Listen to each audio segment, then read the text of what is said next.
Let's bring in Newt Gingrich. There's no substitute for him. You can't cast anyone like him. They broke the mold. He's a Fox News contributor, writes a free newsletter available at Gingrich360.com. Newt, let's get out of the Christmas spirit and get into the impeachment talk. We'll do that in a second. But first, do you believe the president is right to have done what he did with Eddie Gallagher, or do you side with the now deposed Secretary of the Navy who said we have a process? Well, both are true, but the president is ultimately the head of the process.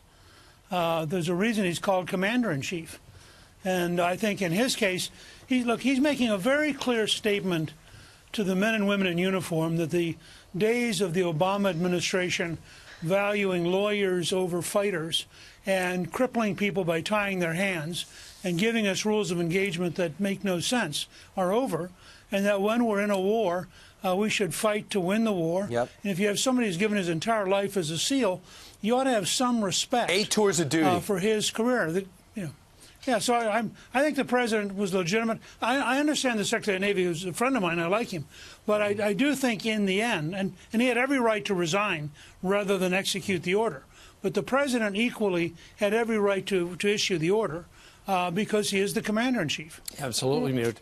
Apparently, and he was interviewed by CBS yesterday, apparently he said he didn't resign. He was fired before he could resign. He also said, yeah, there was a back-channel secret thing. I went to the White House lawyers and I said that Eddie Gallagher could retire with all the Navy SEAL benefits, but the president had to allow the Navy process to work itself out. In other words, the president has to butt out.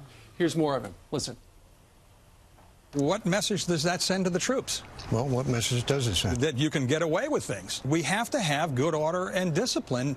It's the backbone of what we do. I don't think he really understands the full definition of a warfighter. A warfighter is a profession of arms. And a profession of arms has standards that they have to be held to, and they hold themselves to. Right. So they got to be standards that are plausible and reasonable. So the president doesn't understand the warfighter, Newt. Well, I think it's a question of bias and emphasis. My dad spent 27 years in the infantry, and I think he had a pretty deep sense from World War II, Korea, and Vietnam of being a warfighter. And part of the question you have is a matter of bias. Here's a guy who dedicated his entire life to defending his country, who represented one of the most elite units we have. Let's say he made a mistake. The question the president's saying is that a big enough mistake to take away his symbol, the trident, of being a SEAL, and in effect have him retire in dishonor, which it would have been among his colleagues?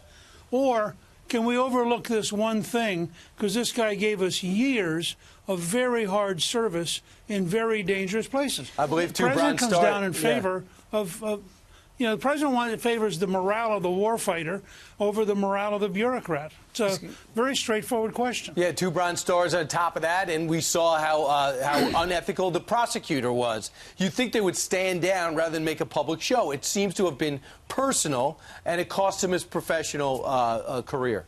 So we'll see where that goes. Yeah, Newt, we want to get your thoughts on the impeachment inquiry next, specifically the fact that Democrats are watching horrified. And happy Thanksgiving to you, too. Exactly. We're ending on the Thanksgiving note.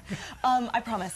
So we want to get your thoughts on how Democrats are watching horrified as Republicans air ads in swing states of the impeachment inquiry. And the question is Nancy Pelosi hanging them out to dry? Well, I think the person who hung them out to dry is Adam Schiff. I think Schiff was so dishonest, so blatantly arrogant, so patently unfair that he personally turned the tide. And if you look, for example, among independents, there's been a huge swing. Excuse me. Right. There's been a huge swing from the independents saying, yeah, maybe we should impeach, to independents increasingly saying, no, we shouldn't. I think as that conversation goes on, you just saw, I think it was a Michigan Democrat yesterday, who has switched her position and said, maybe we don't need to impeach. Maybe we could just vote censure. You know what? I think more and more Democrats are going to come back. Let's hear from Brenda Lawrence, you just referred to out of Michigan. Of course, that is a district the president thinks he can get back. We are so close to an election. I will tell you, sitting here knowing how divided this country is, I don't see the value of taking him out of office. Wow. I want him censored. I want it on the record that the House of Representatives did their job, and they told this president and any president coming behind him that this is unacceptable behavior. And under our Constitution, we will not allow it. So, Newt, as these lawmakers are in their home districts over the Thanksgiving holiday, do you think they're getting an earful from people going, why are you wasting your time on that? You know it can't pass the Senate. Why don't you actually pass something like that trade bill? Well, I think that's part of it. Even that's more political than people are. I mean, as you know, my wife Callista is from Wisconsin, and so is my son-in-law, Paul Lubbers. I guarantee you the average Wisconsinite this week is spending more energy on what happened to the Packers with the 49ers than they are on either the trade bill or the impeachment. I mean, for most Americans, this impeachment stuff is Washington junk. It never reached the level of being real. They think it's just politicians yammering at each other. And the big loser here has been the news media, where over half the country now believes that the news media simply is on the side of the Democrats and has nothing to do with the news anymore because they're propaganda arm. So I think the energy that's going to be available to try to impeach the president is going to go down every single day of the vacation. Right. And I suspect by the time they get back, a lot of Democrats are going to be saying to Nancy Pelosi, gee, can't we find something like censure and just get this thing over with and go home? Because it switches, as you know, Newt, you lived it. When it goes to the Senate, or Republican Senate, this thing's going to change dramatically, especially if it keeps losing momentum like it is now. It's supposed to be in Jerry Nadler's lap shortly. Doug Collins, who's the ranking member, says, I don't even know what's going on. I asked Jerry Nadler. He didn't know. So it sounds chaotic. Meanwhile, the other big story, go ahead. I was going to say, and frankly, if Lindsey Graham follows through on his promise, and the first people that they bring into the Senate are Hunter Biden and Joe Biden, right, I think the Democrats will rue the day they started this dance. Adam Schiff, too. All right, let's move on to Michael Bloomberg. Sure. So the Bloomberg Union has called on the company to rescind the decision not to investigate 2020 presidential candidates. We heard from the former Washington bureau chief, Megan Murphy. She said it was staggering, the notion of essentially keeping back what she called an army of really amazing reporters from researching, from giving viewers... From doing their job. Yeah, exactly, from getting access to information. Your thoughts, Newt? Well, I think the biggest turkey this Thanksgiving is Michael Bloomberg. I think the idea that he could set aside his media empire, issue them instructions. I didn't realize this, but they apparently have always had instructions to never investigate Bloomberg, his foundation, or his family. They've always had that instruction. But also remember, Bloomberg, more than any other American billionaire, has openly supported Xi Jinping, the General Secretary of the Chinese Communist Party, has openly said it's not a dictatorship. And the reason is simple. When they started to investigate corruption in China, the Chinese communists said to them, you do this, we're going to pull out every single Bloomberg device in the country, and it's going to cost you like $1 billion a year.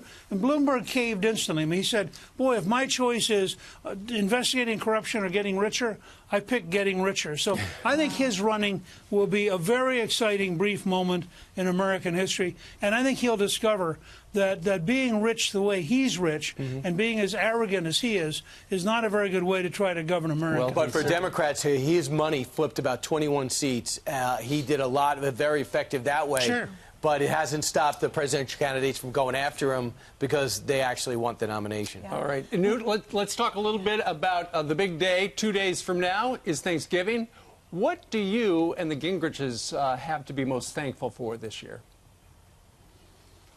Well, I think the biggest thing is just good health. I mean, we're very fortunate. We have a granddaughter now in college and a grandson who's the president of his senior class in high school. The whole family is pretty healthy. We lost Callista's mother this year, and we miss her very much, and Thanksgiving was always a big time with her. So that's going to be, I think, the one painful note this Thanksgiving. But we have a lot to be thankful for, and because Callista is the ambassador to the Vatican, she'll spend Thanksgiving Day running around Rome reading the presidential proclamation on Thanksgiving. So she works on Thanksgiving Day, sharing what the American president has sent out as to why we're celebrating Thanksgiving, which is not a European holiday. Right. So they look at all this with a certain amount of confusion. Right. So where do you go in Rome to get a good turkey with dressing and pumpkin pie dinner? Olive Garden. Well, now, we actually end up at the Pontifical North American College, which is the seminary for priests here in Rome. They do an annual Thanksgiving event, which includes, by the way, seminarians, some of whom performed on Broadway before deciding to become priests. So they have in-house entertainment. They have a great dinner that they serve. It's a wonderful moment of real fellowship. That sounds amazing. Happy Thanksgiving to you and your family, Newt. Enjoy Rome. You. Have a very special holiday. Take care.